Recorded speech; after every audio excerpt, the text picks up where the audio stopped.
ఈరోజు ముక్కోటి ఏకాదశి సందర్భంగా కోనసీమ తిరుపతిగా ప్రసిద్ధి చెందిన శ్రీ వాడపల్లి వెంకటేశ్వర స్వామి సందర్శన గురించి తెలుసుకోబోతున్నాం. ముక్కోటి ఏకాదశి నాడు శ్రీ మహావిష్ణువు ముక్కోటి దేవతలతో కలిసి భూలోకానికి విచ్చేసి భక్తులకు దర్శనమిస్తారని ఒక నమ్మకం. ఈ రోజున భక్తులు ఉపవాసంతో శ్రీ మహావిష్ణువుని భక్తితో పూజిస్తే మోక్షాన్ని పొంది వైకుంఠ ధామానికి ప్రవేశిస్తారని చెబుతారు. ఈరోజు ముక్కోటి ఏకాదశి సందర్భంగా శ్రీ వాడపల్లి వెంకటేశ్వర స్వామి ఆశీస్సుల కోసం భక్తులు పోటెత్తారు. ఆలయం అంతా రంగురంగుల పువ్వులతో ఎంతో సుందరంగా అలంకరించారు.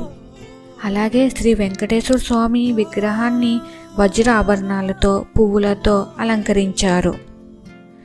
స్వామివారిని ప్రసన్నం చేసుకునేందుకు అర్చకులు వివిధ పూజలు కార్యక్రమాలు నిర్వహించారు. భక్తులు స్వామివారికి పండ్లు, పువ్వులు, తులసి ఆకులు సమర్పించి వారు కూడా భగవంతుణ్ణి స్మరిస్తూ మంత్రాలను పఠిస్తూ భజనలను ఆలపించారు.